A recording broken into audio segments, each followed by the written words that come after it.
정부는 6.25 서해교전 때 침몰된 해군 고속정을 이번 주에 인양한다. 서해교전은 위성을 통한 첩보 수집의 중요성을 새삼 실감케 했다. 서해교전 후 북한은 도발을 부인했지만 미국 정부가 증거가 있다고 하자 입을 다물었다. 우리는 북한과 대치하고 있고 사강에 둘러싸여 있지만 위성 첩보를 전적으로 미국에 의존하고 있다. 금강산댐 한울 도미 상업용 위성을 통해서 확인할 수 있었다. 이런 상태가 언제까지 계속될 것인가? 한반도 상공에는 도대체 어떤 위성들이 떠 있어서 우리를 손바닥 보듯 내려다보고 있는가? 한양대 김경민 교수와 함께 짚어보았다. 김 교수는 이를 위해 지난달 일본의 타네가시마 우주센터를 직접 다녀오기도 했다. 미 15cm 물체까지 감시. 서해교전도 포착. 4월 금강산댐이 함몰돼 있다는 사실을 미국의 입코노스 위성이 발견하지 못했더라면 우리는 대재앙을 눈앞에 두고도 아무런 대비책을 세우지 못했을 것이다. 이처럼 우리는 위성을 통한 첩보 획득 능력이 없기 때문에 한반도와 그 주변에서 무슨 일이 일어나고 있는지 제때 알지 못한다. 그저 미국의 입만 쳐다봐야 한다. 첩보위성은 고도 36,000km의 정지 궤도에 떠있는 방송위성이나 통신위성과는 달리 가능한 한 지구 가까이에서 지상의 물체와 움직임을 탐지해야 하기 때문에 하루에 지구를 14바퀴 반 정도 돌 만큼 빠른 속도로 지구를 선회하며 정보를 수집하고 있다. 첩보위성이 고도 300에서 500km에서 지구의 강한 인력에 끌리지 않고 첩보를 수집하려면 대단히 빠른 속도로 지구를 돌아야 한다. 500km의 상공인 경우 초속 약 8km의 속도를 유지해야 한다. 미국의 경우 현재 운용하고 있는 첩보위성 중 광학위성은 두 종류가 있다. 하나는 일명 캐논으로 불리는 개인 71이고 또 하나는 이콘으로 불리는 길이 70이다. 둘 다 지름 3m 이상의 망원 렌즈를 탑재하고 있고 크기 15cm 이상의 지상 물체를 관찰할 수 있는 놀라운 해상도를 자랑하고 있다. 이들 위성은 300에서 500m 상공을 선회하며 지상의 남자와 여자를 식별해낼 수 있고 자동차 번호판도 읽을 수 있다. KH-11은 기본적으로 가시광용 카메라를 탑재한 주간 정찰용이고 KH-12는 적외선 탐지 기능을 강화한 주야간 정찰용이다. KH-12는 1989년 8월에 1호기가 발사돼 KH-11보다는 수명이 길고 궤도 편환 능력이 우수해 분쟁이 발발할 경우 즉각 그 지역 상공의 궤도로 이동해 정찰에 들어간다. 만일 보다 선명한 촬영이 필요할 경우 위성의 고도를 높여 더 낮추었다 하며 탐색하기 때문에 비록 수명이 짧아지기는 하나 더욱 세밀한 정보 획득이 가능하다. 과학 위성의 유일한 단점은 날씨가 나쁘면 선명한 영상을 얻기 힘들다는 것. 그래서 악천후와 관계없는 레이더 위성도 필요하다. 레이더 위성은 첨단 합성 개구 레이더를 탑재한 라크로스 위성인데 이 위성의 해상도는 1m 이상. 크기의 물체를 날씨와 광낮에 관계없이 잘 관찰할 수 있는 반면 선명도는 광학 위성보다 떨어진다. 미국 첩보위성의 막강한 능력은 걸프전 당시 증명된 바 있다. 미국은 KH-11과 KH-12 그리고 라크로스 레이더 위성사에서 독일을 투입해 이라크 상공을 하루에도 몇 차례씩 선회하며 정보를 수집 다국 적군의 인명피해를 최소한으로 줄이고 전쟁을 승리로 이끌었다. 한반도 상공을 미국, 일본, 중국, 러시아를 비롯한 첩보위성 보유국들의 위성이 맴돌고 있다는 사실은 금강산댐 함몰 탐지 외에도 작년 11월 일본 해상보안청의 보격을 받고 동중국 해에 침몰한 괴선박의 경우에서도 확인된다. 일본 해상보안청은 어떻게 망망대해상의 한 점과 같은 소형 선박을 사전에 발견하고 추적할 수 있었을까? 일본 소식통에 의하면 미 국방부가 대대 아프가니스탄 전쟁으로 인한 한반도 주변의 안보 공백을 메우기 위해 정찰위성을 집중적으로 투입했기에 가능했다고 전했다. 이들 위성은 선박이 북한의 해저항을 출발해 중국의 상하이 앞바다를 지나서 일본 해역에 접근하는 것을 포착하고 주일미군과 일본 방위청에 즉각 연락했다는 것. 1987년 미국에서 발간된 아서 클라크의 2006 오디세이라는 소설에서 모두가 모두를 지켜볼 수 있을 경우 서로가 서로를 공격하는 것 자체가 불가능해진다고 지적했듯이 첩보위성은 전쟁을 사전에 억제하는 데 결정적인 역할을 한다. 1999년 1월 미국 조지 워싱턴대의 국가안보문서 연구실이 발간한 키신저 대화록에는 리처드 닉슨 행정부 당시 미중 국교 정상화를 성사시켰던 헨리 키신저 전 국무장관의 외교 비화가 묘사돼 있다. 키신저 전 장관은 1971년 7월 급회리에 중국을 방문했는데 그로부터 5개월 후인 1971년 12월 10일 황하 유엔 주재 중국 대표에게 이렇게 말했다. 중국 국경의 소련군 움직임에 대해 미국이 우려하며 정보를 원하고 있다는 것을 듣고 있다. 우리는 부정기적이지만 위성 사진으로 동정을 파악하고 있으므로 귀국이 요청하면 정보를 제공할 용의가 있다. 중소간 우수리강 국경 분쟁 발발 때 안개가 자욱한 가운데 앞뒤 분간도 못한 채 소련군에 당했던 마오쩌둥과 조얼라이는 당시 상황을 자세히 보여주는 미측의 위성 사진 앞에 경악을 금치 못했다. 첩보위성이 있는 나라가 그렇지 못한 나라에 비해 군사와 외교 전략에서 얼마나 우월한 위치를 차지하는 것을 극명하게 보여주는 일화다. 김경민 한양대 교수 국제정치학 국내 위성 개발 현황. 우리나라의 위성과 발사체 개발이 계획대로 진행될 경우 우리는 2004년 자동차까지 식별할 수 있는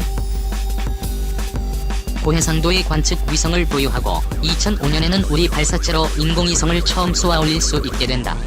현재 지구 궤도를 돌고 있는 우리의 인공위성은 모두 7개.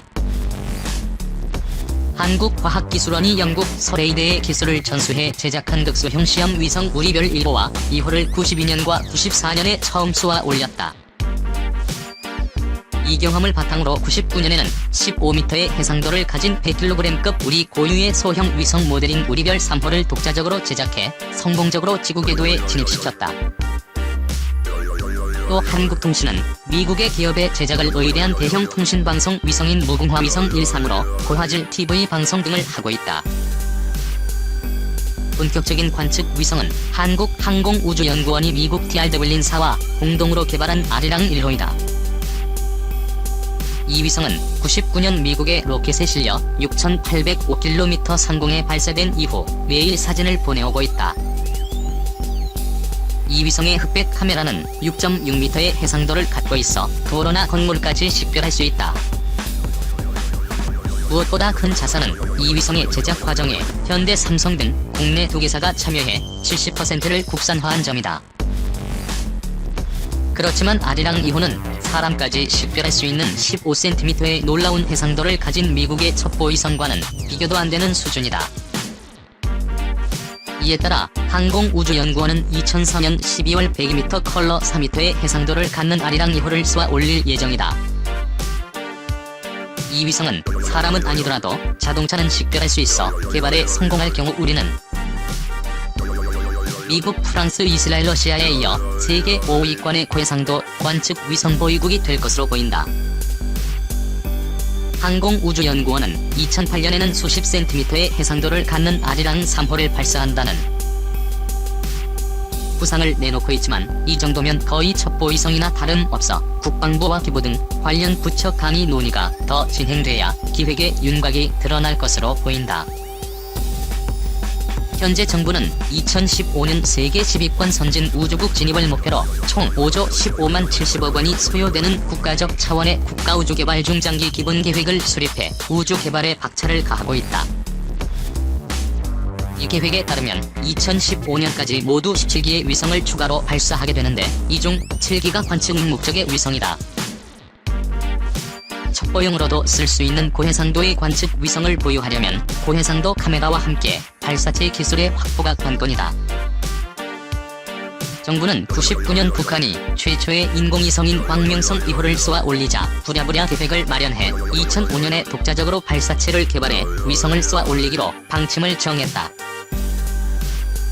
과학기술부는 남해안의 외나로도를 발사기지로 정했지만 지역 주민과 토지 보상 문제가 풀리지 않아 7월로 예정됐던 기지 착공이 올 하반기로 연기된 상태다. 첩보위성이 있는 나라가 그렇지 못한 나라에 비해 군사와 외교 전략에서 얼마나 우월한 위치를 차지하는 것을 극명하게 보여주는 일화다. 김경민 한양대 교수 국제정치학 국내 위성 개발 현황. 우리나라의 위성과 발사체 개발이 계획대로 진행될 경우 우리는 2004년 자동차까지 식별할 수 있는 고해상도의 관측 위성을 보유하고 2005년에는 우리 발사체로 인공위성을 처음 쏘아 올릴 수 있게 된다. 현재 지구 궤도를 돌고 있는 우리의 인공위성은 모두 7개. 한국과학기술원이 영국 레이더의 기술을 전수해 제작한 극소형 솜위성 우리별 1호와 2호를 92년과 93년에 처음 쏘아 올렸다. 이 경험을 바탕으로 99년에는 15m의 해상도를 가진 100kg급 우리 고유의 소형 위성 모델인 우리별 3호를 독자적으로 제작해 성공적으로 지구 궤도에 진입시켰다. 또 한국통신은 미국의 기업의 제작을 의뢰한 대형 통신방송 위성인 무궁화 위성 1, 2, 3으로 고화질 TV 방송 등을 하고 있다. 본격적인 관측 위성은 한국항공우주연구원이 미국 TRW사와 공동으로 개발한 아리랑 1호이다. 이 위성은 99년 미국의 로켓에 실려 6,805km 상공에 발사된 이후 매일 사진을 보내오고 있다. 이 위성의 흑백 카메라는 6.6m의 해상도를 갖고 있어 도로나 건물까지 식별할 수 있다. 무엇보다 큰 자산은 이 위성의 제작 과정에 현대, 삼성 등 국내 한 회사가 참여해 70%를 국산화한 점이다. 그렇지만 아리랑 2호는 사람까지 식별할 수 있는 15cm의 놀라운 해상도를 가진 미국의 첩보위성과는 비교도 안 되는 수준이다. 이에 따라 항공우주연구원은 2004년 11월 100m 컬러 3의 해상도를 갖는 아리랑 2호를 쏘아 올릴 예정이다. 이 위성은 사람은 아니더라도 자동차는 식별할 수 있어 개발에 성공할 경우 우리는 미국, 프랑스, 이스라엘, 러시아에 이어 세계 5위권의 고해상도 관측 위성 보유국이 될 것으로 보인다. 항공우주연구원은 2008년에는 수십 센티미터의 해상도를 갖는 아리랑 3호를 발사한다는 구상을 내놓고 있지만 이 정도면 거의 첩보위성이나 다름없어 국방부, 과기부 등 관련 부처 간의 논의가 더 진행돼야 계획의 윤곽이 드러날 것으로 보인다. 현재 정부는 2015년 세계 10위권 선진 우주국 진입을 목표로 총 5조 15만 70억 원이 소요되는 국가적 차원의 국가우주개발 중장기 기본계획을 수립해 우주개발에 박차를 가하고 있다. 이 계획에 따르면 2015년까지 모두 17기의 위성을 추가로 발사하게 되는데 이 중 7기가 관측 목적의 위성이다. 첩보용으로도 쓸 수 있는 고해상도의 관측 위성을 보유하려면 고해상도 카메라와 함께 발사체 기술의 확보가 관건이다.